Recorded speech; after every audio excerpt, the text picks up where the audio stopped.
Vamos lá então. Hoje nós daremos sequência, daremos continuidade ao assunto. Então acompanhe aí na sua apostila, nós vamos lendo aqui. E na medida que nós vamos lendo, nós vamos desenvolvendo, vou explicando para os irmãos cada conceito, cada informação.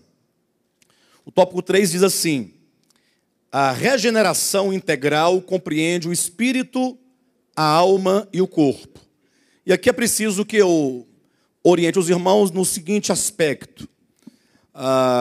Geralmente a teologia convencional, ela trabalha o tema regeneração como um tema restrito e vinculado ao espírito humano. Então eles falam assim: a regeneração está para o espírito humano, a transformação está para a alma e a glorificação está para o corpo. Então assim, é comum que os irmãos nos manuais aí de teologia sistemática encontrem essa definição e essa tripartição desses conceitos. Quando se fala de regeneração, se fala de espírito humano. Quando se fala de transformação, fala da alma humana. Quando se fala de glorificação, fala do corpo humano. Inclusive, nosso ministério trabalhou com esse conceito tripartido, dessa maneira, no início do nosso ministério. Mas dava muita ênfase nessa questão: regeneração para o espírito, a transformação para o corpo, para a alma, glorificação para o corpo. Entretanto, o tempo vai passando e nós vamos percebendo pela própria Escritura que esses temas, regeneração ou filiação, ou adoção de filhos, como nós temos nosso tema aqui, nós vamos observando na Escritura que esses temas, eles não se aplicam exclusivamente a uma área, ou melhor, a um aspecto, a uma parte do homem. Por exemplo, se nós pegarmos ali, abra sua Bíblia em Romanos capítulo 8, para os irmãos terem uma ideia do que eu estou dizendo. Versículo 23. Importante que os irmãos entendam toda essa argumentação, para que se esclareça na mente e no coração dos irmãos. Capítulo 8, no versículo 23, diz assim: e não somente ela, ela aqui referindo-se à criação, né? Mas também nós que temos as primícias do Espírito, igualmente gememos em nosso íntimo, aguardando a adoção de filhos, a redenção do nosso corpo. Observe que quando o apóstolo Paulo ele coloca: nós estamos aguardando a adoção de filhos, soa a princípio um pouco estranho, porque lá em Gálatas capítulo 4, diz que nós já recebemos a adoção de filhos.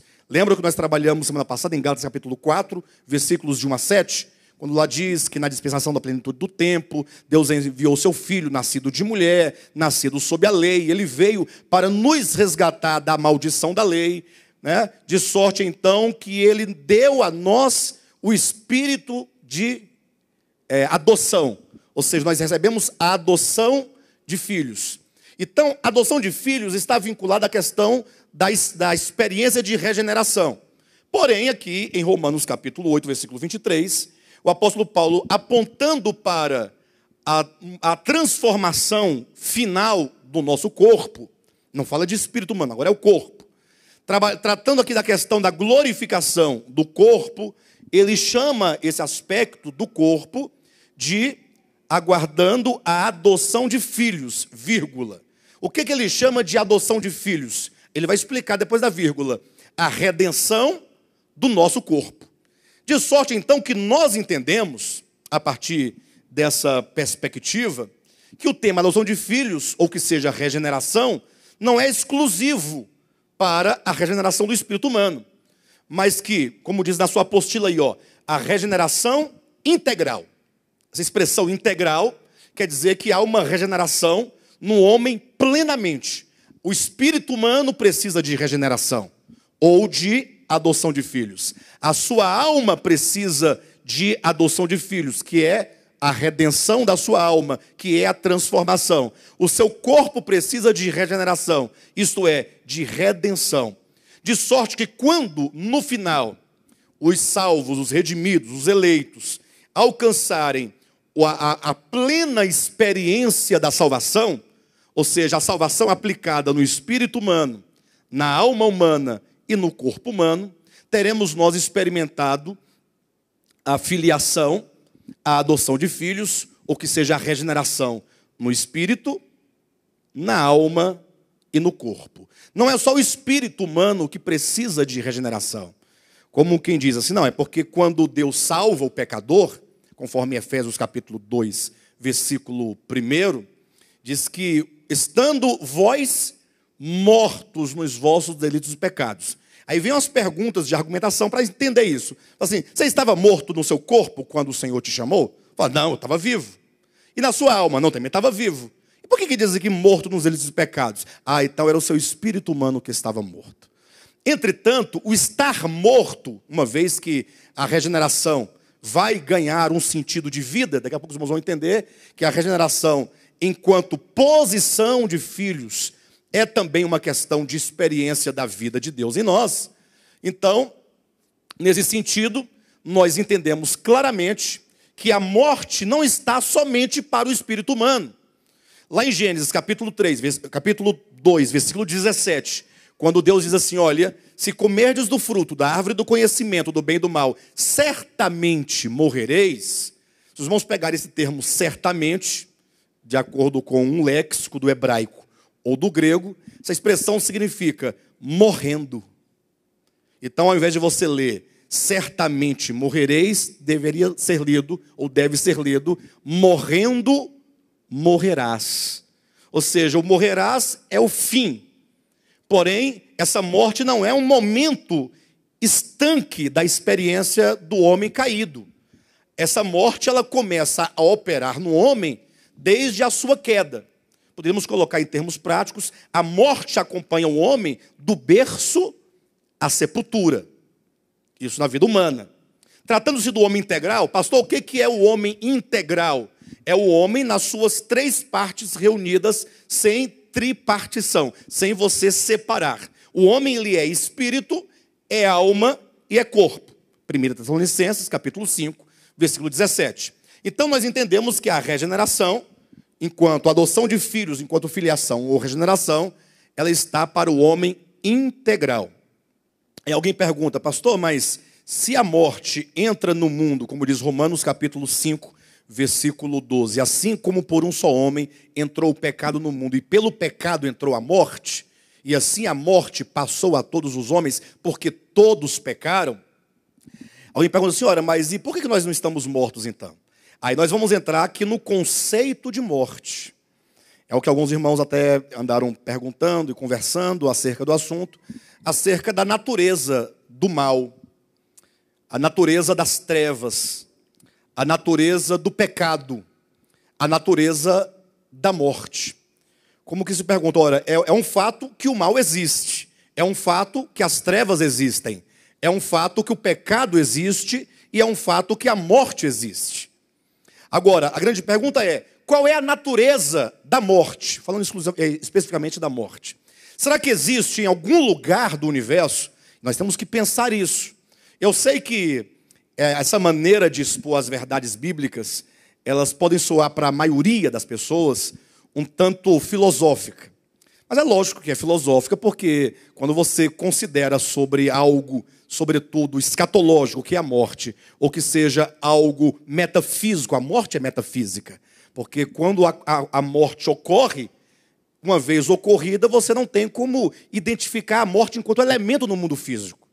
Então, a grande questão é, embora alguns preferem ver a morte como um espírito, acham que existe um espírito no universo chamado morte. É lógico, vão partir da Escritura, vão lá para o livro de Êxodo, capítulo 12, para a Páscoa, quando disse que o Senhor entraria nas casas e aí eles falam num tal de espírito de morte, ainda que o texto bíblico não traga essa expressão, mas eles dizem. Ou então vão lá para o livro do Apocalipse, no capítulo 6 do Apocalipse, quando fala sobre os cavalos, e um deles é um cavalo amarelo, que é a morte. Então, assim, a Bíblia, ela personifica algumas coisas. Personifica a sabedoria, personifica o pecado, personifica a morte, personifica as trevas. De modo que quando nós lemos a Bíblia, então, em razão da personificação, ou seja, por não compreender que a Escritura, por ser um livro de natureza antropomórfica, porque dizendo Deus aos homens, usa uma linguagem humana, e vai usar de figuras humanas e de coisas humanas para que se esclareça e se explique alguma coisa, porque não tem como falar de coisas que você não tem ciência, porque nós interpretamos o mundo a partir do próprio mundo. Você olha para o mundo, você se relaciona com o mundo, você apreende o mundo, e ao apreender esse mundo, então, gera-se conceitos acerca do mundo interiorizado pela sua capacidade de razão e de inteligência. Então, a questão que eu posso colocar é: a morte seria o quê? Qual é a natureza da morte? Uma vez que a morte entrou desde o princípio. E eu estou dizendo que a morte acompanha o homem desde o princípio até o final. A não ser que este homem entre num processo de redenção, de salvação. Nesse caso, aí há uma luta entre a vida e a morte. Mas eu pergunto para os irmãos, o que seria então a morte? Qual é a natureza da morte? Será que existe no universo um espírito chamado morte? Deus teria criado anjos, arcanjos, querubins, principados, potestades, e ele criou as criaturas pré-adâmicas, e ele criou o homem, e aí ele criou um ser chamado morte. Você agora vai sair com uma foice nas costas, e matando as pessoas e levando para o inferno. Será que é assim que seria? Não, pastor, acho que não seria assim. Então seria o quê? Seria um líquido venenoso, seria um veneno, que está em algum lugar, você bebe e você então morre. Não, também não é assim. Ora, o que é a morte, afinal? Será que a morte existe a priori? Será que as trevas existem a priori? São coisas que nós devemos perguntar até para nós entendermos como se processa a salvação. Então, eu declaro alto e bom som, categoricamente, que a morte não existe a priori, como as trevas não existem a priori, como o pecado não existe a priori. Quando eu digo que não existe a priori, quer dizer, aqui estou eu, vivinho, bem vivo. E ali tem algo antes de mim que me aguarda para me ceifar. Existe uma morte que em algum lugar vai me tomar. Não é assim que acontecem as coisas. Aí, para ilustrar, poderia trazer um exemplo, talvez um tanto simplório, mas dá para os irmãos entenderem, talvez, a ciência que está por detrás disso. Digamos que nós apagássemos aqui as luzes desse salão. Todas as luzes. Ficaria aqui iluminado ou em trevas? Em trevas. Aí eu pergunto, agora está acesa, as luzes estão acesas. Onde estão, neste momento, as trevas? Neste momento. Onde as trevas, que daqui a pouco, ao desligar as luzes, elas entrarão para cá e encherão esse lugar. Onde estão as trevas? Elas estão lá fora. Aí quando ela perceber que você apagou a luz, ela entra. Aí enche o lugar de trevas. É isso?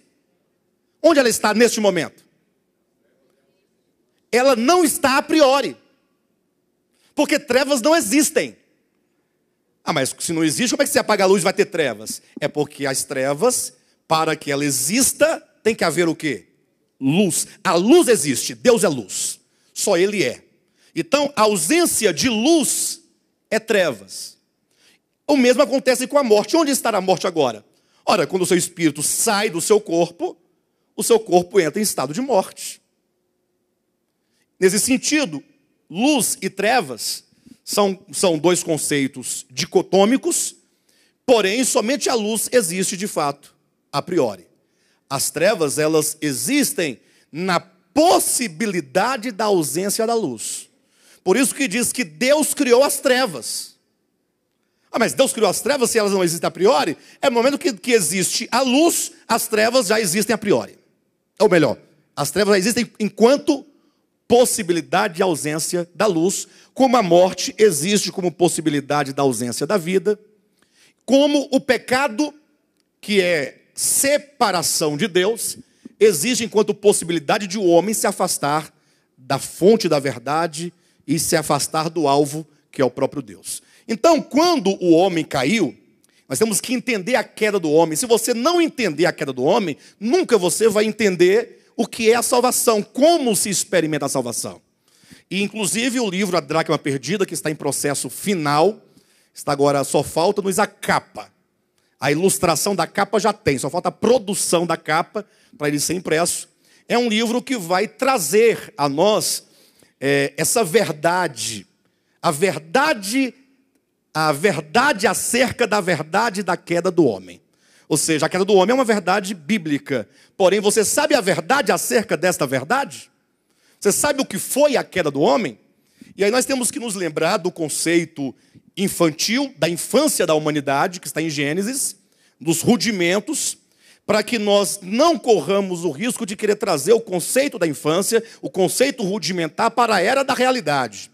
Qual é o conceito que tem lá? Lá tem uma árvore, chamada árvore do conhecimento do bem e do mal. E essa árvore produz frutos. Então, de acordo com Gênesis, Deus proibiu o homem de comer aquela árvore, ou pelo menos advertiu de que não deveria comer daquela árvore, de sorte que comendo ele morreria. E o homem, então, na sua curiosidade, no caso o homem, eu falo homem e mulher, mas no texto está lá a mulher, e também isso é muito significativo que tenha sido a mulher. Não fique pensando que foi a mulher, mas foi a mulher que estava lá, diante do igual a Dilma, né? Que, diante da árvore, né? Porque é assim mesmo, vou fazer esse trocadilho, os irmãos vão ter que entender o que eu quero dizer. E aí, então tinha lá uma cobra, que era Satanás.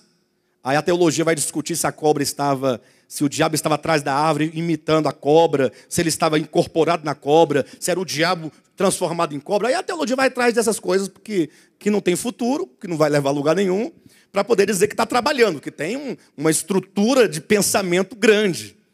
E não consegue compreender que a tentação, ela não acontece de fora para dentro. Toda tentação só pode ocorrer no seu interior. A luta se dá aqui dentro, e não de fora para dentro. De sorte, então, que lá a mulher, digamos, ela falou, então esse fruto deve ser bom para que eu seja seja igual a Deus, e resolveu comer uma fruta. Porque uma vez que ela tirou o fruto, enquanto está no pé é fruto. Ela tirou, arrancou, agora não é fruto mais, agora é fruta. Porque a diferença de fruto para fruta é se está no pé ou fora do pé. Na mão agora ela tem uma fruta. Aí ela resolveu morder a fruta, mordeu a fruta, o que aconteceu? Agora, coitada, vai sofrer com o homem, o marido, todas as consequências dessa mera desobediência. E agora a morte, onde é que ela estava? Não sei, em algum lugar.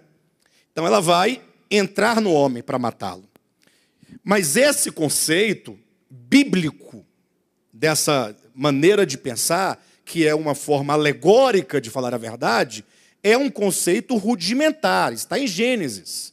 E nós sabemos que a Torá, conforme está em Hebreus capítulo 6, é, na verdade, o rudimento da verdade. A verdade mesmo só vem na pessoa de Jesus Cristo. A graça e a verdade vieram por intermédio de Jesus Cristo. Então, nesse caso, o que de fato aconteceu? Como é que a morte entrou no mundo? O que é o pecado? Como se deu isso? Então, o pecado se deu exatamente quando o homem, ele chega numa linha divisória, em que cruzando essa linha, ele entra num estado, ou num estágio de consciência, porque o homem, ele foi criado, e ele foi desenvolvendo, até chegar no estágio de consciência. Não confunda isso com evolução. Haja vista que a evolução das espécies de Darwin fala de mudança de espécie, que uma espécie acaba com o tempo se transformando noutra espécie, o que é biblicamente refutado, porque Deus criou cada ser, cada criatura conforme a sua própria espécie. Então, macaco nunca vira gente e gente nunca vira macaco. Né? E não pense que hoje você é gente e amanhã você será elefante. Não é verdade. Gente é sempre gente, ser humano é ser humano. Só que este homem, como são todas as coisas na natureza, e às vezes nós erramos por falta de observação, porque você olha, por exemplo, para uma árvore, um grande pé de carvalho, pensa numa árvore frondosa, numa árvore imperiosa, né? Aquela árvore grande. Só que aquela árvore, ela não nasceu árvore. Ela era semente. Então a semente, ela passou por um processo de mudança para virar árvore? Não. A semente sempre foi árvore. Tudo que a árvore agora é, em atualidade, sempre foi em potencial. Porém, ela desenvolveu e alcançou o seu estágio mais alto de glória enquanto o ser plenamente desenvolvido. Então o homem, quando ele chega num momento de consciência, pastor, onde é que diz na Bíblia que o homem, num dado momento, ele adquiriu consciência? Ele não sempre foi consciente desde o princípio, olhando tudo? Não, é como uma criança também. Olhamos a natureza. Quando nasce uma criança, ela nasce consciente, totalmente, ela nasce com todo o potencial, mas os sentidos, sobretudo, que são o meio pelo qual se contata o mundo exterior, eles são aperfeiçoados, eles são desenvolvidos. O olfato, o paladar, a audição, a visão, o olfato. É ou não é? Não é um desenvolvimento?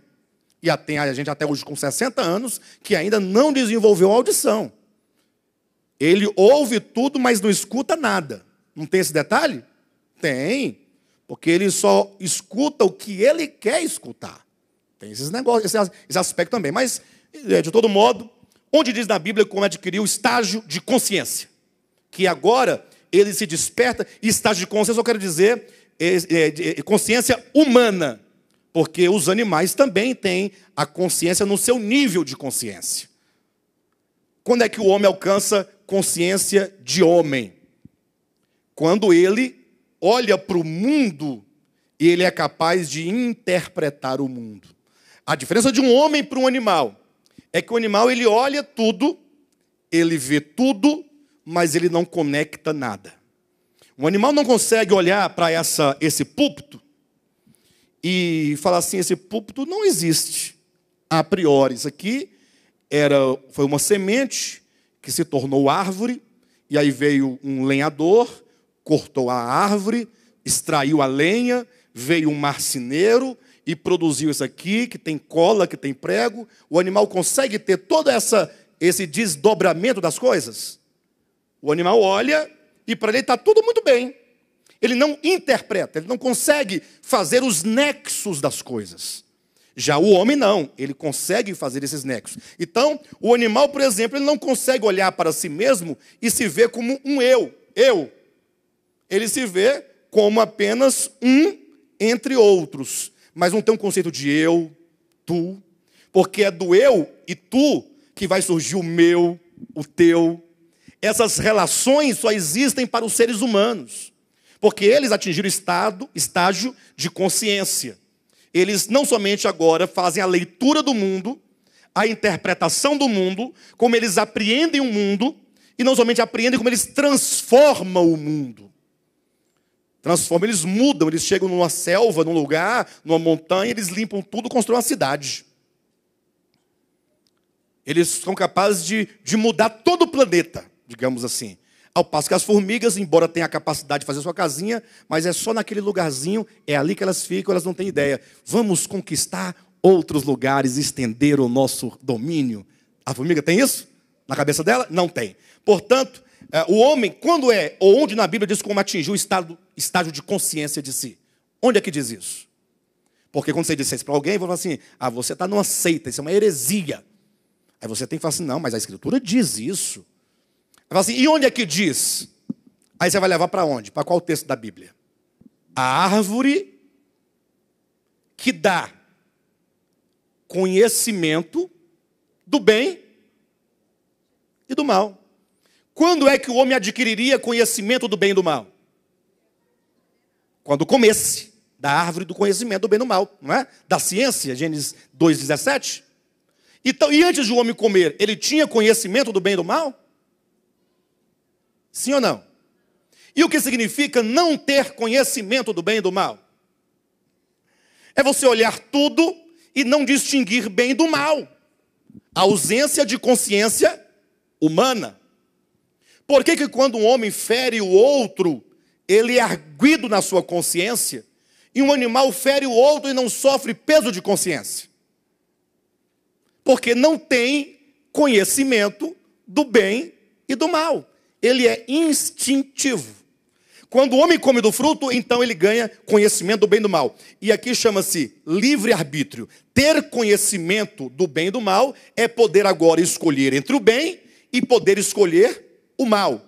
Ele faz agora a distinção, ele faz agora a diferença, ele é dotado de vontade, e essa vontade tem um poder de decisão.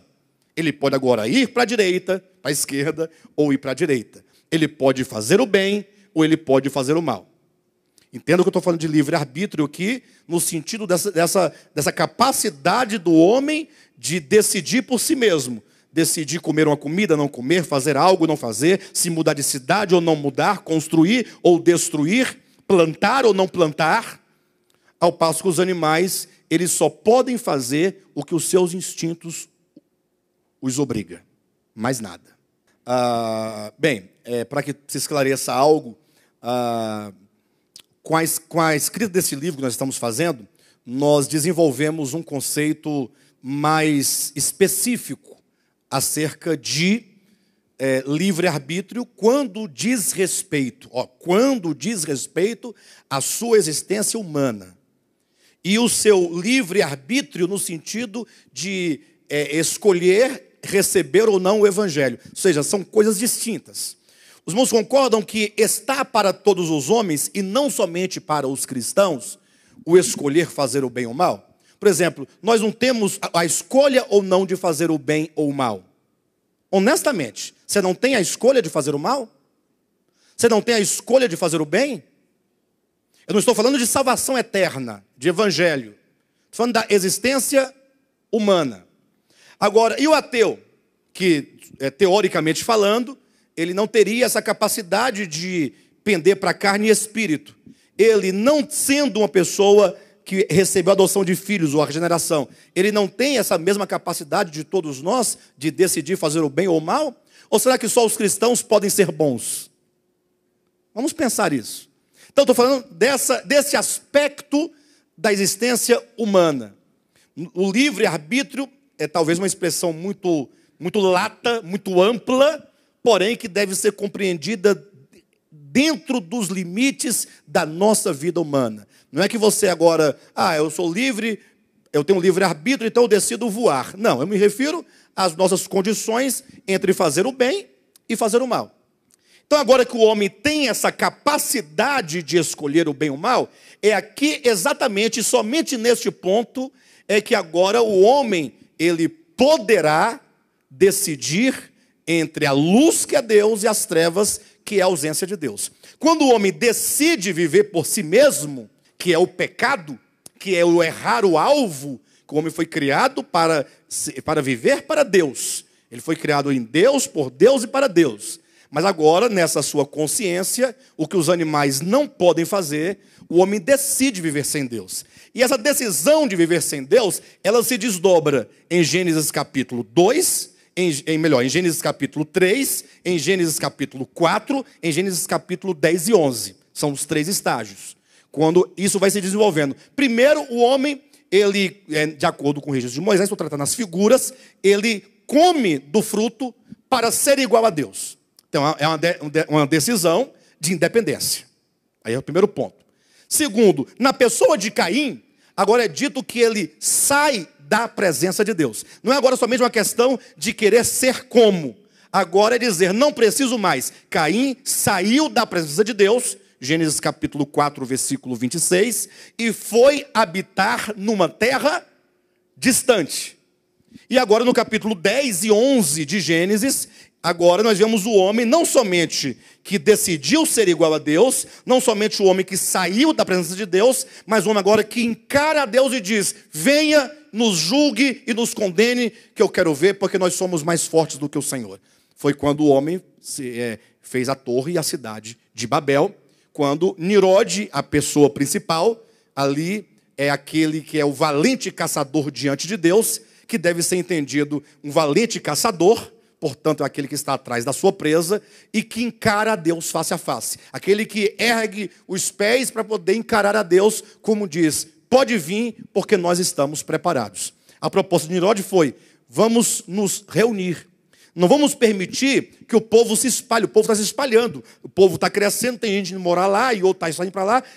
Volta todo mundo, porque nós não podemos nos espalhar. Porque espalhar é perder força. E porque devemos estar juntos para podermos fazer a nossa cidade, a nossa torre e encararmos o Criador, caso Ele queira destruir a nós, como fez com os nossos antepassados no dilúvio. É a grande rebelião.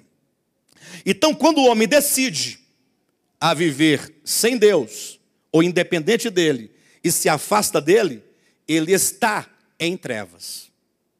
Ele está em trevas. Estar em trevas significa que na sua consciência não há Deus. Mas não é que não haja Deus essência, não haja Deus vida, não haja, mas é porque na sua consciência ele está desligado. Ele não está desligado vitalmente, ele está desligado na sua consciência. E isso é morte. Por isso que em Romanos capítulo 8, versículo 10, diz: o corpo, na verdade, está morto. O espírito está morto. A alma está morta. O homem integral está morto. Porque esse homem integral, do ponto de vista do pecado, da queda, ele está no pecado, afastado de Deus. Ele está em trevas, o resultado de se afastar em Deus. E está morto, Efésios capítulo 2, versículo 1, estando vós mortos nos vossos delitos e pecados. Ele está mergulhado num poço de pecados, este homem está morto. Porque morte é separação da vida, trevas é separação da luz, e pecado é errar o alvo, que é o próprio Deus, que é o alvo de toda a criação. Então, se isso é queda, não pense você que você vai encontrar em algum lugar dentro de você algum elemento que Deus possa vir com uma pinça e falar assim: ó, estou aqui agora tirando o pecado, eu estou tirando as trevas, eu estou tirando a morte. Não, isso não é possível. Vida, ou melhor, luz, vida e verdade está na medida que você se volta para Deus. Então, quando nós falamos a regeneração integral, queremos dizer que o homem integral terá uma regeneração integral, espírito, alma e corpo. A regeneração opera no espírito humano, ela opera na alma humana, ela operará no corpo humano. Os irmãos entenderam isso? A regeneração integral, sem você separar no homem integral. Então veja, a regeneração integral compreende o espírito, a alma e o corpo. O processo regenerador, entretanto, se deflagra a partir do espírito humano. Ou seja, é no espírito humano que essa regeneração integral começa a atuar. E ela vai atuar até chegar no corpo. O homem será completamente regenerado no espírito, na alma e no corpo. É o mesmo, a queda é a mesma. Assim como Lúcifer caiu, nós caímos. Não existe dois tipos de quedas diferentes. A queda é sempre a mesma. Só existe uma queda e uma maneira de cair. Agora veja um exemplo. Olhe para um animal. Vamos imaginar um animal e um homem. O homem é egoísta?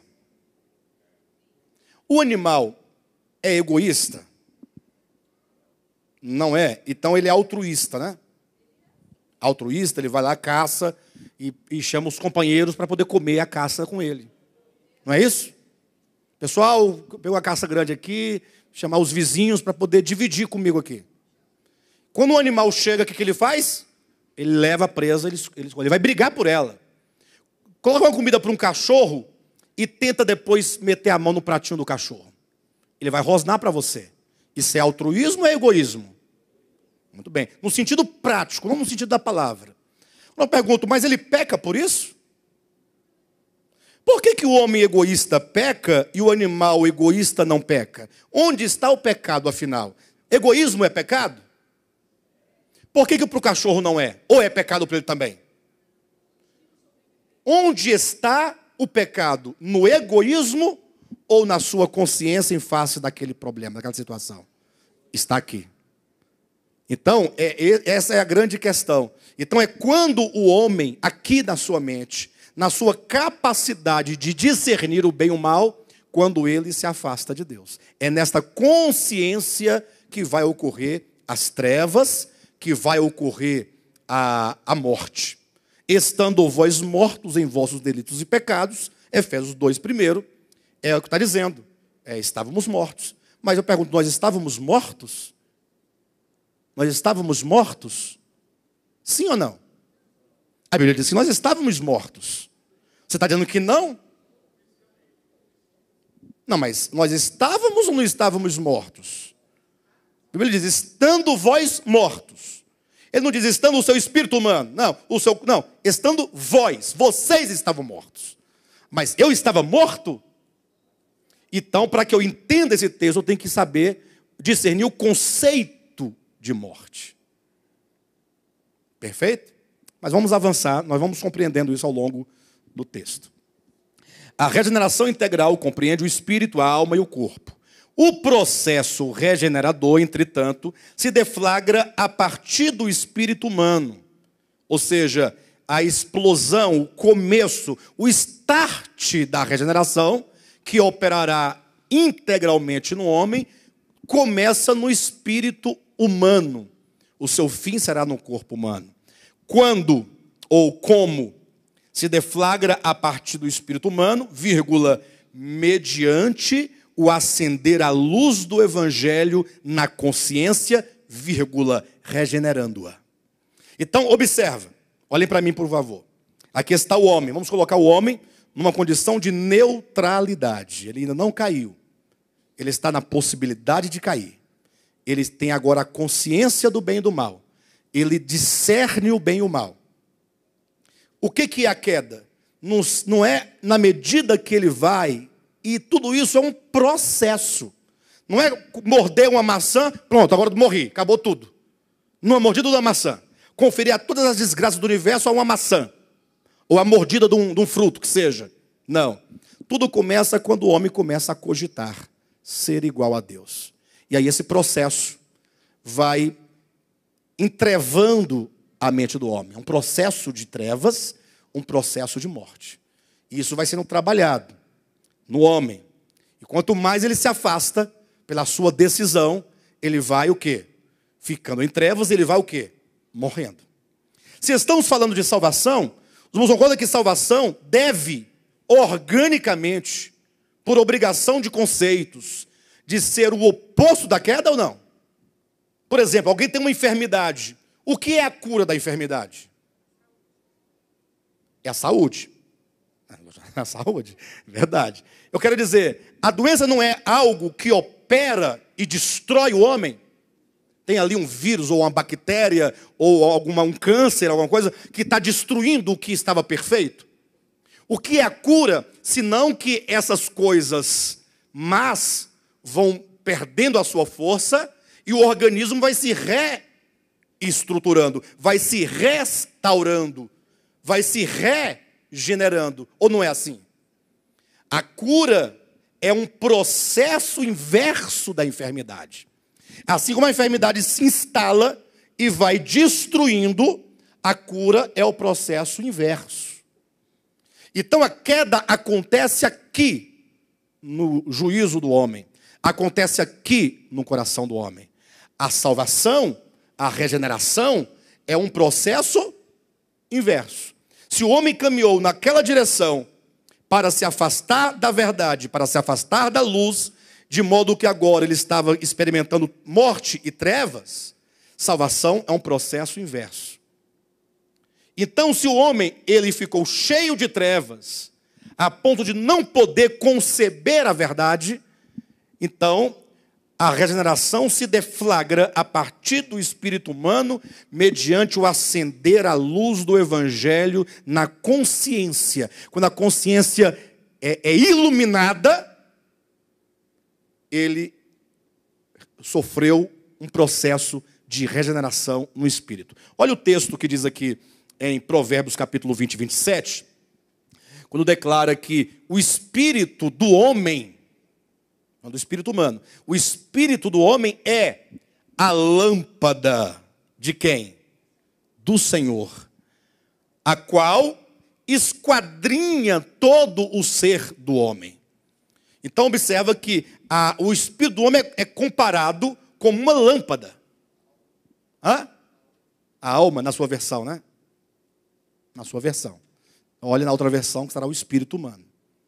Isso porque, sobretudo no Antigo Testamento, o conceito de alma e espírito não era claro para a revelação daquele tempo, como não era clara para o povo daquele tempo a questão da primeira vinda de Cristo, como não era clara a questão do Deus Trino, como não era clara para ele, ou seja, o Antigo Testamento não tem condições, no nível de revelação que foi dado, de oferecer as distinções, de oferecer os aspectos, de oferecer os pormenores de verdades que só no Novo Testamento foram estabelecidas.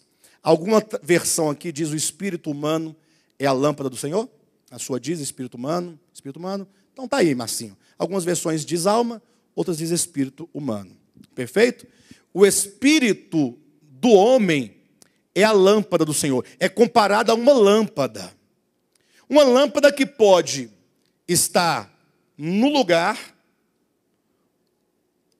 lá no seu bocalzinho, bem ajustada, pode estar conectada ao fio, mas que a energia não chega nela. E, portanto, não acende. Então, quando a luz do Evangelho, eu citei aqui Provérbios 20, 27, que é o texto que fala que o espírito humano é a lâmpada, citei também 2 Coríntios capítulo 4, versículo 4, que diz que o Deus desse século, olha o que ele faz, ele cega o entendimento. Irmãos, o grande problema é que a gente lê a Bíblia sem prestar atenção. O que o Deus desse século faz? Ele cega. E cegar não é colocar trevas. Ele cega o entendimento para que não lhes resplandeça a luz do Evangelho. Então observa que toda a luta de Satanás, o império das trevas, é exatamente isso. Exatamente não permitir ou lutar para que esse espírito humano, enquanto uma lâmpada, não receba a luz da verdade, da revelação do Evangelho. Quando essa luz entra nessa lâmpada, ela acende. Os irmãos entendem a metáfora? Ela acende. E aí vem todo o discernimento. Por isso eu citei também aqui ao lado, 1 Pedro, capítulo 1, versículo 23. Abra lá a sua Bíblia. Qual é a relação? 1 Pedro 1, 23. É importante que os irmãos leiam os textos na ordem. Inclusive, quando os irmãos veem aqui entre parênteses aqui os textos bíblicos, às vezes tem um texto que está lá em Pedro, digamos, que está no início, e eu coloco Mateus depois dele. Um criterioso poderia falar, não, coloca na ordem, você vai citar 3 textos, cita na ordem dos livros da Bíblia, mas a ordem aqui não segue a ordem dos livros, mas a ordem do pensamento. Os irmãos entenderam?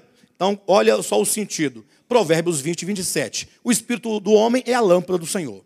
2 Coríntios 4, 4. A luz do Evangelho quer resplandecer na mente desse homem, ou dessa mulher, dessa pessoa, porque diz que o príncipe deste mundo, o Deus desse século, ele cega o quê? O entendimento. É no entendimento que ocorre.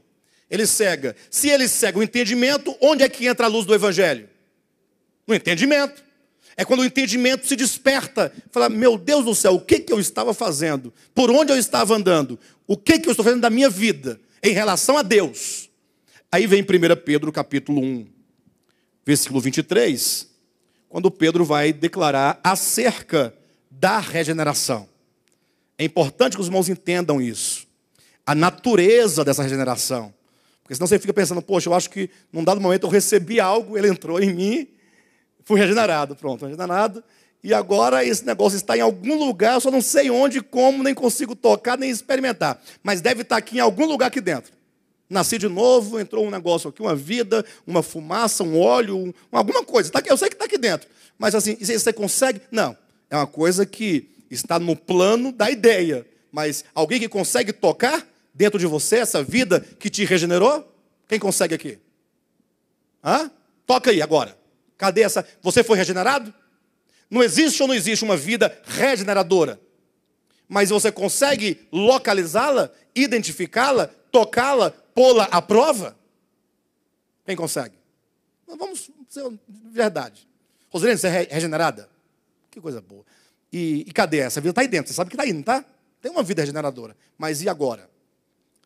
Você toca essa vida? Você tem como você falar assim, agora, eu vou tocar essa vida agora. Por isso que os cristãos místicos, eles criaram vários métodos para que você tenha uma sensação de que você está tocando essa vida. Qual é o método? O método do êxtase.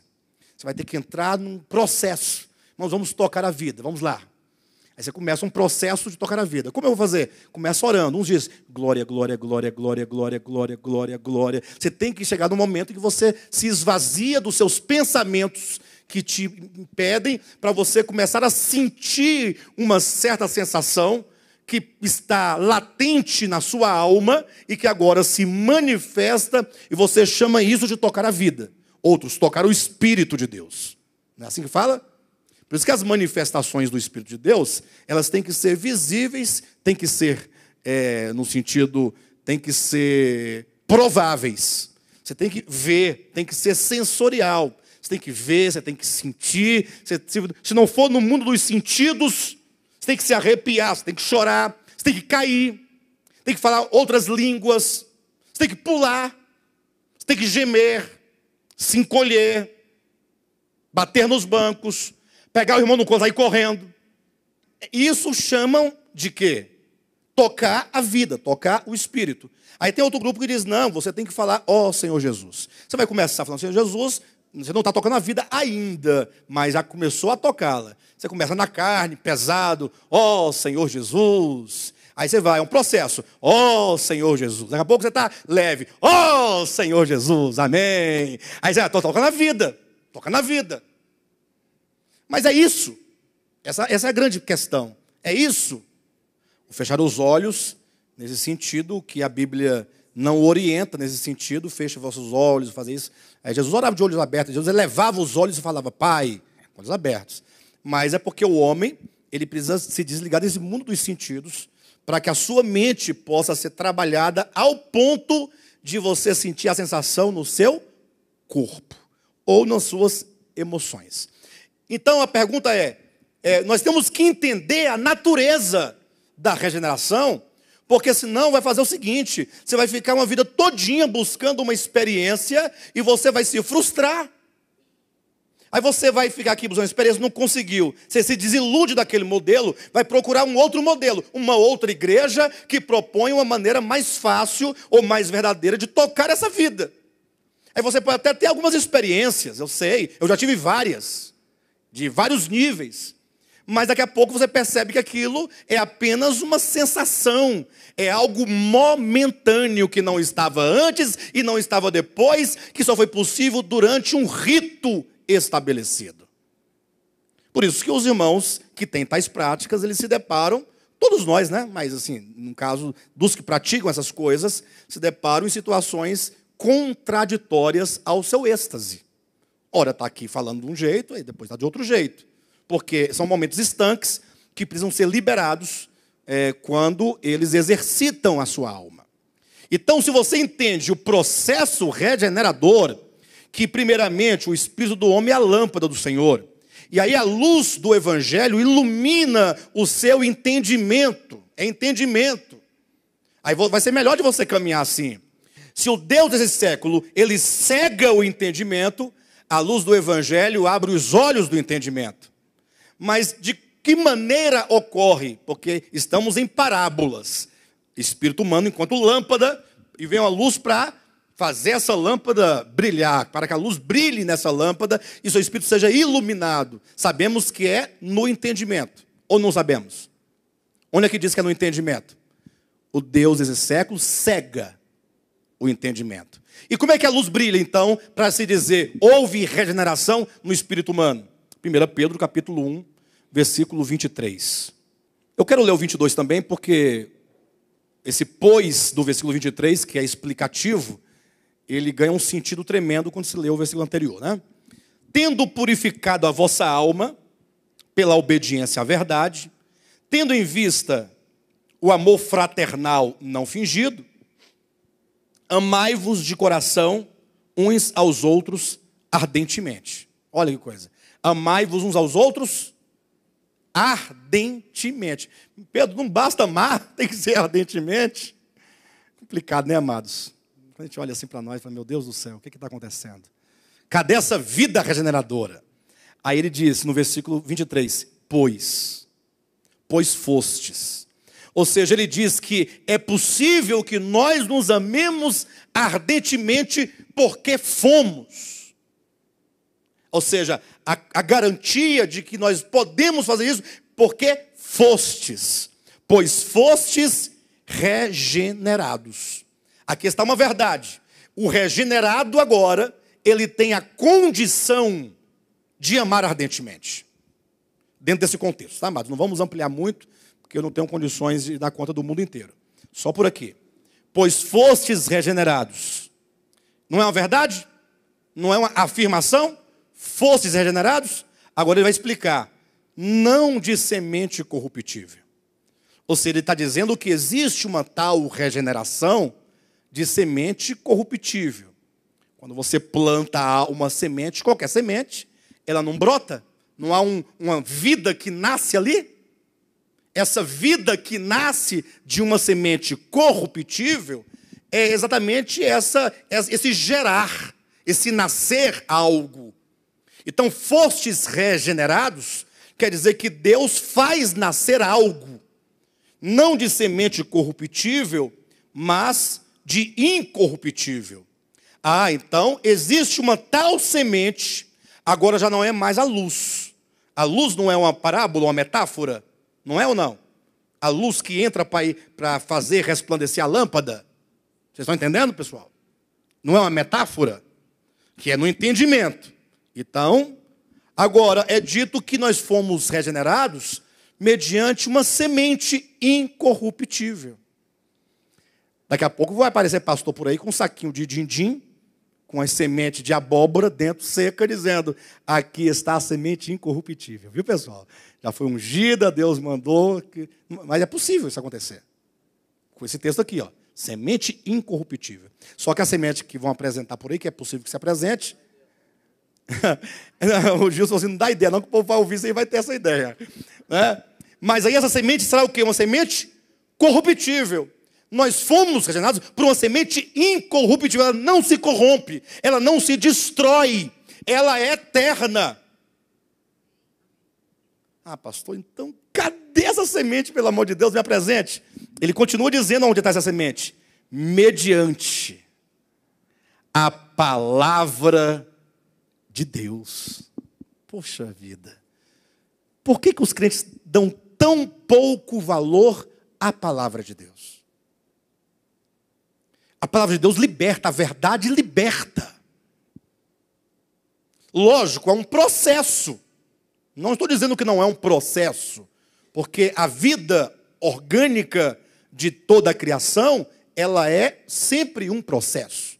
Nada no mundo aparece, plim, aparecer. O próprio Deus, ao se fazer carne, entrou num processo de gestação. Ele foi gerado, concebido, o eterno, o Logos, lá no ventre, lá, embriãozinho, o corpo. Ah, se eu fosse Deus, eu vou dar esse trabalho? Aparece lá no meio do povo, acabou, ué. Cheguei, pessoal, ó, direto. Né? Sem baldeação. Sem baldeação, vim direto do céu, estou aqui, ó, o Filho de Deus. Mas não, olha como que Deus, quando Ele cria algo, Ele próprio respeita as leis que Ele mesmo impôs sobre essa criação. Ora, se a criação, ela é um processo de desenvolvimento, então o próprio Deus se submete ao mesmo processo, porque Ele haveria de se tornar homem. E se homem nasce nesse processo, Deus se fará homem nesse processo. Então, é dito que fomos regenerados de semente incorruptível, mediante a palavra de Deus, a qual vive e é permanente. Por que a palavra de Deus? Como é que é isso, pastor? Cadê a palavra de Deus? Como é que eu sei o que é a palavra de Deus? Eu vou aqui na sua igreja, você diz que é a palavra de Deus. Eu vou na IURD, diz que é a palavra de Deus. É a palavra de Deus. Todo lugar tem a palavra de Deus. Já viu uma igreja que diz, ó, pessoal, aqui é a palavra do capeta.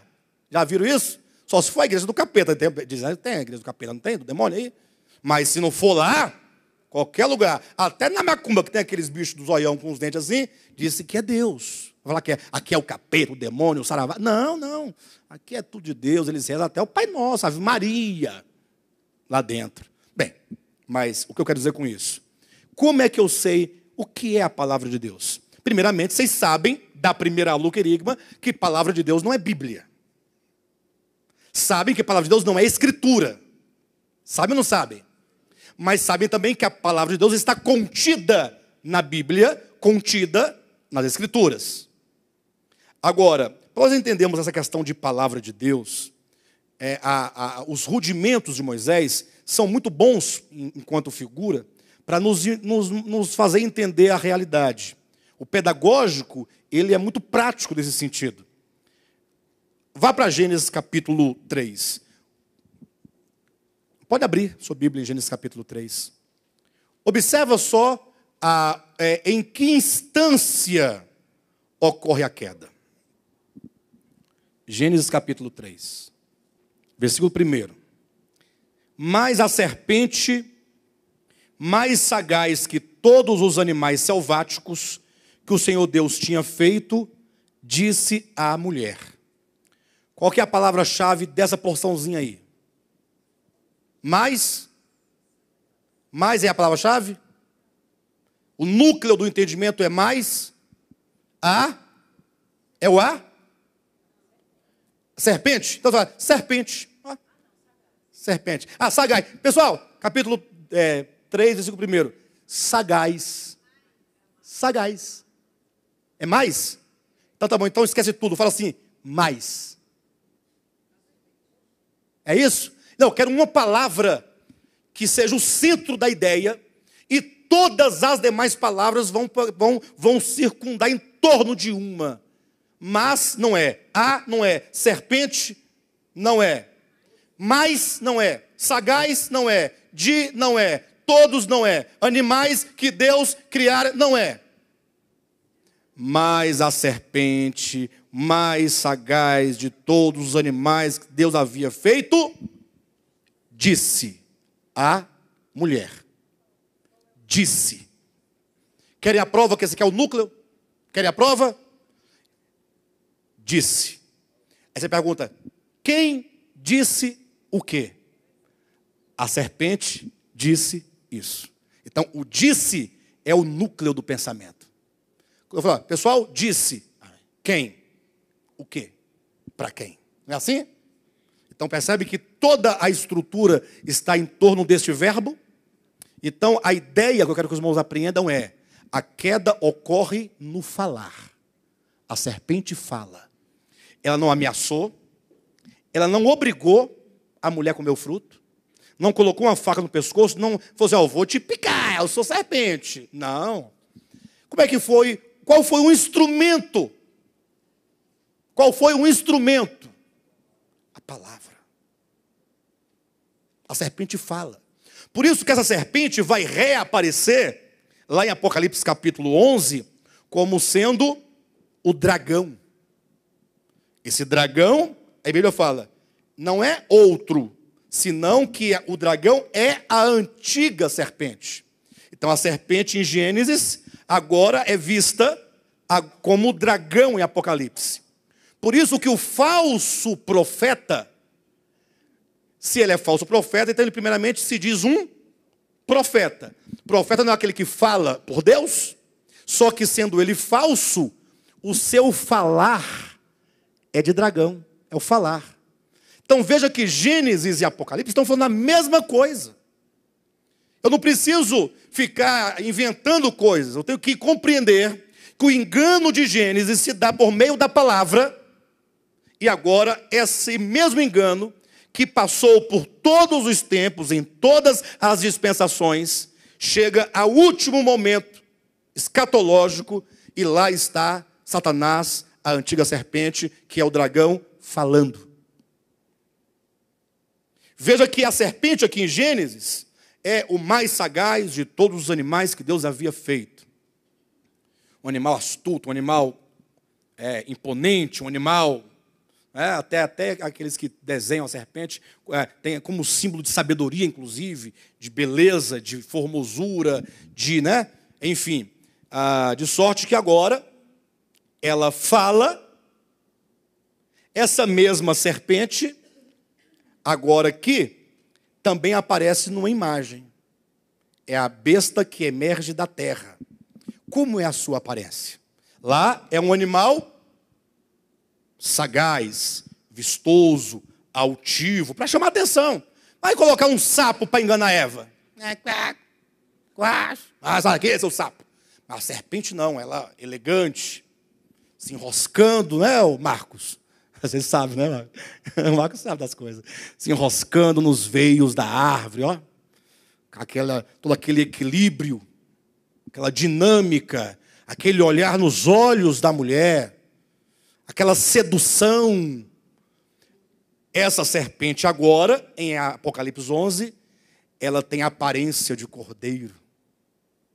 Puxa, mas cordeiro, símbolo de Cristo. Olha só a aparência de mansidão. Só que quando essa besta que emerge da terra, que tem a aparência de cordeiro, abre a boca, o seu falar é de dragão. Não estão entendendo, portanto, que entre a serpente e o dragão, que são a mesma coisa, aqui no meio está cheio do falar da serpente, por meio de pessoas apóstatas e falsos profetas, e falsos apóstolos, e falsos pastores, e falsos homens de Deus. Os irmãos entendem isso?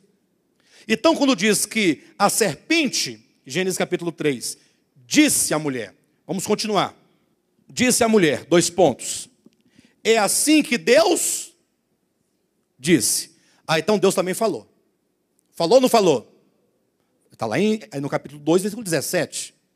Então Deus falou, se comerdes desta árvore, certamente morrereis. A serpente agora fala à mulher. Deus fala, a serpente fala. Portanto, há 2 falares. Há 2 vozes. E o homem está entre 2 vozes. A queda vai se dar aqui. A queda vai se dar a qual voz você vai ouvir. De qual fruto você vai comer. Guarda essa palavra, comer. Porque quando o evangelho chegar em Cristo, ele vai dizer, vocês vão ter que comer da minha carne. As imagens são as mesmas. Aqui o homem, então, está diante de 2 falares. O falar de Deus e o falar da serpente. Quando a serpente fala acerca do falar de Deus, ele diz, é assim que Deus disse, não comereis de toda a árvore do jardim? Aí logo se percebe que Deus não disse isso. Deus falou exatamente o oposto. De todas as árvores podereis comer. A serpente diz, não comereis de todas as árvores. Deus disse, de todas comereis. A serpente diz, Deus disse que não comereis de todas elas. Aí ele inverteu tudo. Porque é função do demônio macular, distorcer a palavra de Deus. Distorcer o sentido. Aí continuando. Versículo 2. Respondeu-lhe a mulher, do fruto das árvores do jardim podemos comer, mas do fruto da árvore que está no meio do jardim, disse Deus, dele não comereis, nem tocareis nele, para que não morrais. Versículo 4. Então a serpente disse à mulher, Deus disse, morrerás. E a serpente disse, é certo que não morrereis. Dentro agora do falar de Deus e do falar da serpente, que são contrários, quando a mulher estende a mão, no texto mosaico, no texto da infância, no texto do rudimento, e toma o fruto e come, o que isso significa? Que ela comeu uma fruta? Ela não comeu fruta nenhuma, irmão, não tinha fruta nenhuma. Moisés aqui está criando um cenário pedagógico para as crianças entenderem.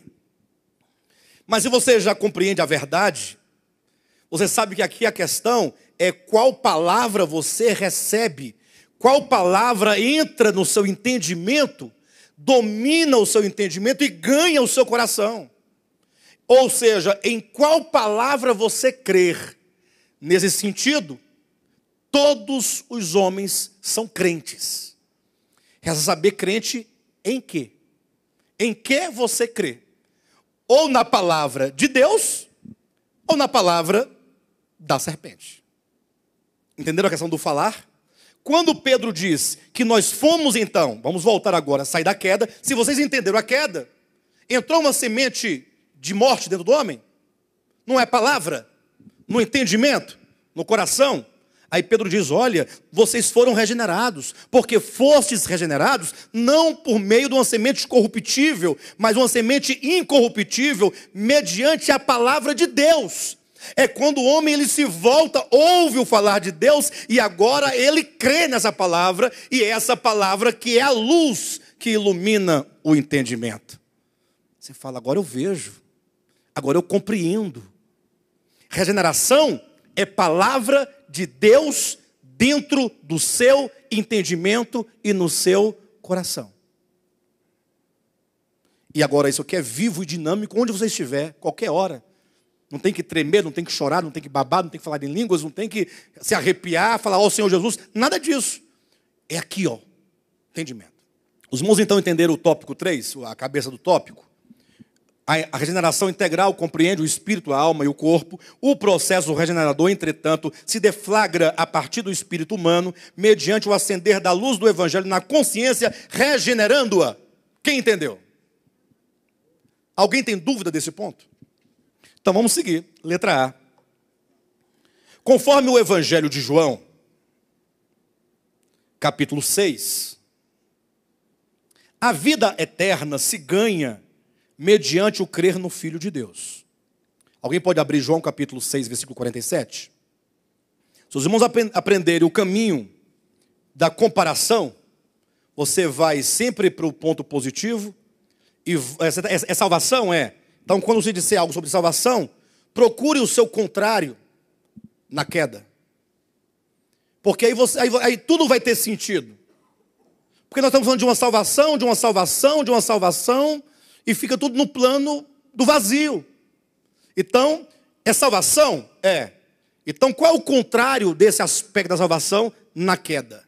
Aí você vai ver a queda, a salvação. Aí você vai, a queda, a salvação. Esse jogo de você olhar a queda e a salvação faz com que você compreenda os processos de queda e de salvação. Perfeito? Então, tá aí, ó. Conforme o Evangelho de João, capítulo 6, a vida eterna se ganha mediante o crer no Filho de Deus. Alguém pode ler? Versículo 47 de João 6? Bem alto. Ah, tá. Então, o homem aqui no Éden, ele, comendo do fruto, ele morreria? Não diz lá, se comer, morrerás? Não é verdade que o homem caiu e morreu, portanto, quando ele deu ouvidos à voz da serpente, e ele duvidou da palavra de Deus? Deus disse, morrerás. A serpente falou assim, é mentira dele, é certo que não morrereis, ou que não morrerás. Ela não creu nisso aqui? E a morte entrou? Para esse indivíduo que creu na palavra da serpente ter a vida de volta, ele precisa crer no Filho de Deus. Não foi? Você não leu aí? Em verdade vos digo, quem crer em mim tem a vida eterna. Então, como é que eu recebo essa vida eterna? Não é o crer?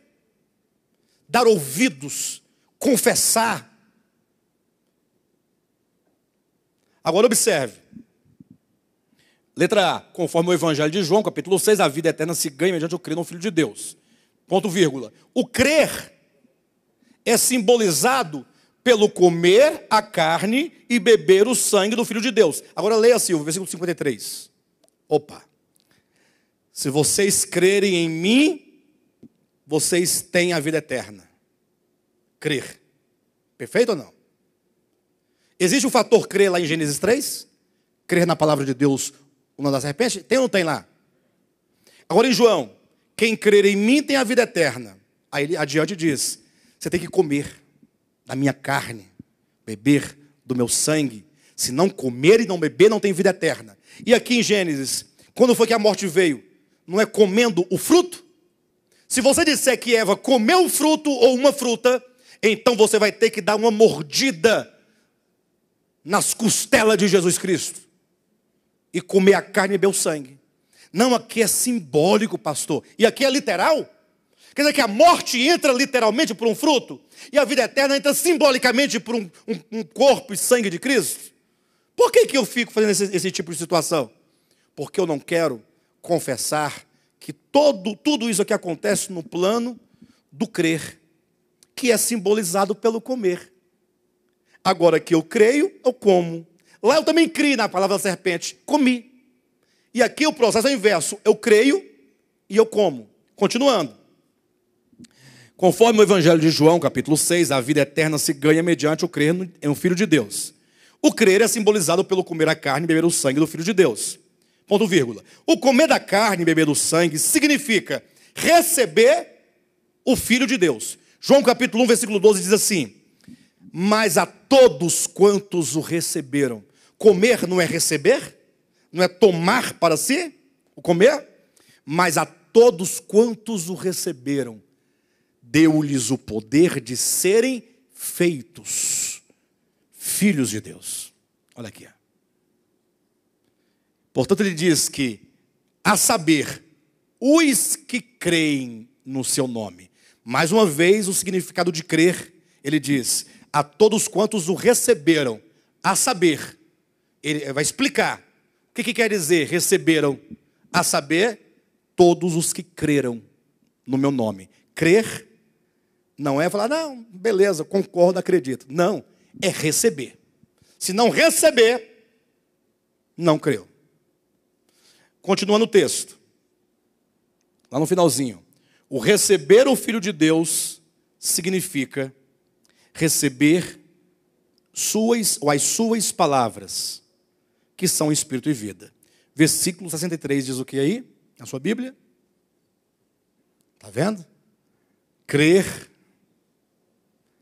comer, receber minhas palavras. São as palavras. Falar. Mas não é o falar enquanto hálito. Não é o falar enquanto fonemas, morfemas, sememas. Não. O falar é a verdade que Deus diz que é. Quando isso entra, você está crendo, você está comendo, você está recebendo, você está provando as palavras, é crendo nessas palavras. Ficou claro para os irmãos esse processo de regeneração? Como é que se deflagra essa regeneração no homem? Como é que isso começa? Quando ele ouve a palavra. E essa palavra que é o Evangelho é uma luz que entra no entendimento. Quando clarifica a lâmpada que é o Espírito do homem, acende. Nasceu de novo. Esse entendimento. Essa verdade. Letra B. A revelação do Espírito acerca de Cristo. Porque não é o Espírito Santo. Estou trabalhando agora no âmbito da filiação. No âmbito da adoção de filhos. No âmbito dos eleitos. Ok, pessoal? No âmbito dos eleitos, tá? A revelação do Espírito. Não é o Espírito Santo que revela a nós o Evangelho? Quem é que revela o Evangelho a nós? Hein, pessoal? Não é o Espírito Santo que revela a nós esse Evangelho? A revelação do Espírito acerca de Cristo consiste na clarificação da mente, a fim de que o homem creia, conheça, aceite, entenda a verdade do Evangelho. Veja aí 1 Coríntios capítulo 2. Vamos ler todas essas informações. Eu peguei o versículo e simplesmente decifrei aqui. 1 Coríntios capítulo 2. Vamos ver essa revelação do Evangelho. Como é que se dá essa revelação? Capítulo 2, do versículo 10 até o versículo 14. Diz assim, olha. Mas Deus nolo revelou pelo Espírito. Quando diz, mas Deus nolo revelou, é o mesmo que dizer, mas Deus revelou Ele a nós. Ele quem? O Senhor da glória encarnado. Olha o detalhe. O Senhor da glória encarnado, conforme o versículo 8. Perfeito? Mas Deus nolo revelou pelo Espírito. Então é o Espírito Santo, atenção, que vai revelar ao homem o quê? O Evangelho. Essa revelação é o brilhar da luz do Evangelho para tirar toda treva e toda cegueira que o Deus desse século impôs no nosso entendimento. Nolo revelou pelo Espírito. Porque o Espírito a todas as coisas perscruta, até mesmo as profundezas de Deus. Então veja que o Espírito, aqui com E maiúsculo, é o Espírito de Deus. Ele revela a nós aquilo que ele, o Espírito Santo, perscrutou no coração de Deus. Então ele pega o coração de Deus para revelar no nosso entendimento. Versículo 11. Porque qual dos homens sabe as coisas do homem, senão seu próprio Espírito que nele está? Assim também as coisas de Deus, ninguém as conhece, senão o Espírito de Deus. Versículo 12, atenção. Ora, nós não temos recebido o Espírito do mundo, e sim o Espírito que vem de Deus, para que, conheçamos. Então nós temos, quando tem a revelação, você conhece. A revelação te faz conhecer, para que conheçamos o que por Deus nos foi dado gratuitamente. Versículo 13. Disso também falamos, não em palavras ensinadas pela sabedoria humana, mas ensinadas pelo Espírito, conferindo coisas espirituais com espirituais. Então aquilo que nós conhecemos é aquilo que Paulo está dizendo, e nós estamos falando. Aquilo que foi dado a conhecer é o conteúdo do nosso falar. E nós estamos falando não por meio de sabedoria humana, não é em palavras ensinadas por sabedoria humana. Ou seja, o falar apostólico, o falar do Evangelho é ensinado. Aí não diz que é ensinado ou não diz? Olha direito. Diz ensinadas. Só que ele fala na negativa, né?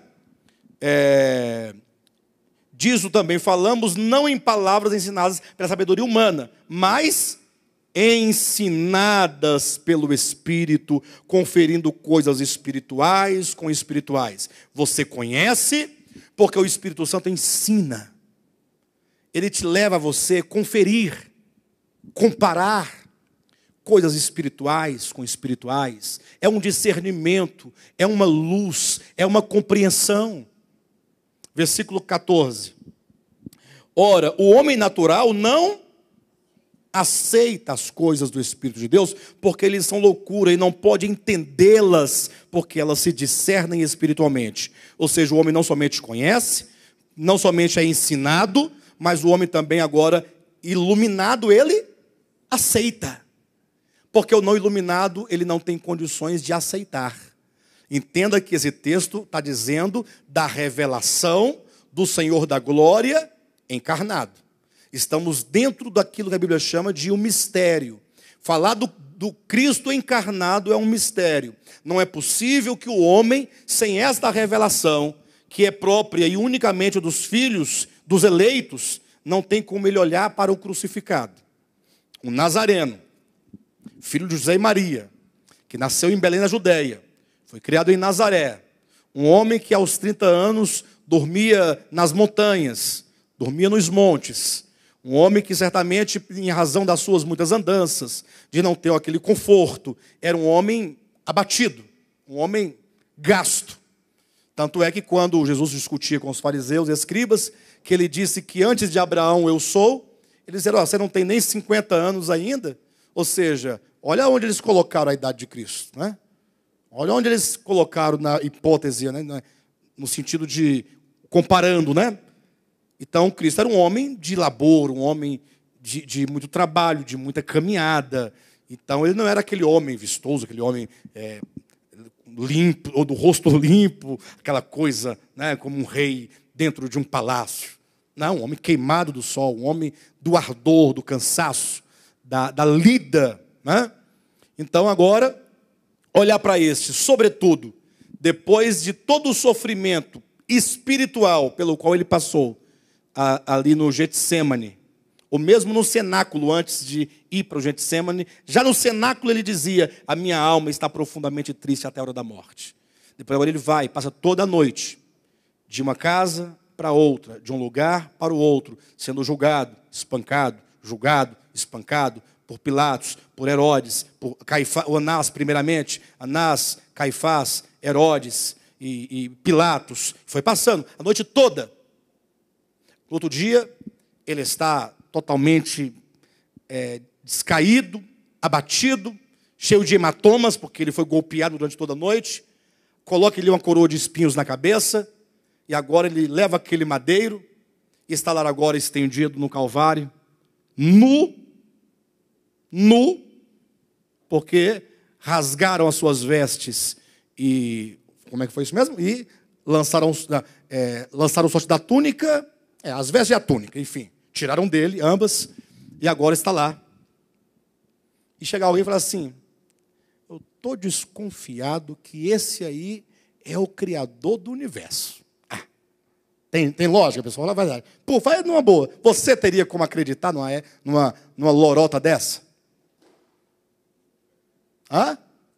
Lorota do ponto de vista de que isso aí é conversa fiada. Isso é conversa para boi dormir. Você falar que esse aí, pendurado, todo ensanguentado, com as pálpebras grudadas do sangue aqui, ele tentando abrir, com a língua seca, todo cheio de hematomas, magro, com febre, gemendo. Fala assim: esse aí é aquele que é desde o princípio, por meio de quem, para quem são todas as coisas, que criou os céus, a terra, as coisas visíveis e invisíveis, seja principados, potestades, dominadores. Não tem como acreditar. Isso aqui, a encarnação do Logos, consiste num dos maiores mistérios da Escritura. Neste caso específico, atentem para os detalhes que eu estou dizendo, neste caso, é preciso que haja a intervenção do Espírito Santo, que ilumina a mente, que nos faz conhecer, que nos ensina, nos leva a aceitar e nos leva a compreender. Haja vista que o homem carnal não pode aceitar e não pode entender. E não pode mesmo, não tem como. Então é o que está aqui exatamente na letra B. A revelação do Espírito acerca de Cristo consiste na clarificação da mente, a fim de que o homem creia, conheça, aceite e entenda a verdade do Evangelho. Daí se forma no crente a mente de Cristo. Aí vai se formando a mente de Cristo. Pastor, o que é a mente de Cristo? Ora, é a mente no sentido de como o Cristo de Deus concebe todas as coisas. Quando o Filho de Deus diz assim: buscai, pois, em primeiro lugar o reino de Deus e a sua justiça, ele diz dentro de um contexto em que se dizia: não vos preocupeis com o que haveis de comer, com o que haveis de vestir, porque o Pai Celeste dá a todos, inclusive olha para os pássaros como eles comem, os lírios se vestem, eles não trabalham, eles não fiam, mas o Pai Celestial tanto supre quanto veste a todos eles. Por que você vai andar preocupado? Aí vamos ser bem honestos. Não é verdade que quando está em jogo o comer e o vestir, isso tem muito mais peso do que buscar o reino de Deus? Não é verdade, pessoal? Mas qual é a mente de Cristo? Quando Cristo olha, o que ele vê maior, superior? O reino. Mas eu olho, eu falo: não, o reino é bom, é grande, tudo bem. Mas aqui está o comer e o beber, que é... Depois a gente vê o reino, vamos devagarzinho, vamos primeiro por aquilo, comer e beber, depois a gente vê o reino. Isso demonstra que nós estamos dentro de ainda estamos dentro de um processo. Não se desespere, não. Vá só comendo as palavras. Coma a carne e beba o sangue de Cristo. Vá nesse processo. E isso vai acontecendo conosco, na medida em que isso vai sendo processado no espírito humano e no coração humano. Perfeito? Vamos lá. Tópico 4. os que têm suas lâmpadas acesas pela luz do Evangelho, porque isso que os irmãos já entenderam, não já? O que é ter as lâmpadas acesas pela luz do Evangelho? Os que têm as lâmpadas acesas pela luz do Evangelho, nascem de novo e recebem um novo coração, um novo nome. É por isso que lá em Ezequiel, vamos abrir em Ezequiel capítulo 11, e também no capítulo 36, 11 e 19, Ezequiel 11, 39, 19, 11 e 19, diz assim: dar-lhes-ei um só coração, espírito novo porei dentro deles. Tirarei da sua carne o coração de pedra e lhe darei coração de carne. Os irmãos já devem perceber imediatamente que não se trata aqui de palavras literais, né? Porque você tem coração de pedra? Pedra, pedra, pedra. Então, é uma linguagem que fala com o coração endurecido, resistente, impenetrável, insensível. Que a palavra vem e não entra. Mas quando se fala da regeneração, diz: olha, eu darei a vocês um coração de carne, vivo, pulsante, orgânico. Olha o capítulo 36 desse mesmo livro, versículo 26. 36 e 26. Dar-vos-ei coração novo, e porei dentro de vós espírito novo. Tirarei de vós o coração de pedra, vos darei coração de carne. A pergunta é: o Senhor vai tirar um coração e colocará um outro coração? Ele vai tirar um espírito humano para colocar outro espírito humano? Quando ele diz: dar-vos-ei um novo espírito, esse novo implica um outro ou implica um espírito que foi agora renovado? E ele voltou a uma condição possível de compreender a Deus. Então observa que os termos bíblicos nos ensinam claramente que esse nascer de novo, esse nascer de Deus, esse novo coração, esse novo espírito, não é um novo no sentido de um outro em detrimento de um que está aí. Tira o velho, coloca um outro. Mas é o que esse espírito velho, escuro, entenebrecido, esse coração endurecido, quando vem a luz do Evangelho, a verdade do Evangelho, então ele se restaura. Ele está numa nova condição, numa nova disposição, num novo entendimento. Assim como o coração agora se torna, diante da verdade, diante da revelação de Deus, um coração sensível, pulsante, coração vivo. Não mais um coração de pedra, nesse sentido da insensibilidade, da impenetrabilidade, da resistência à verdade de Deus.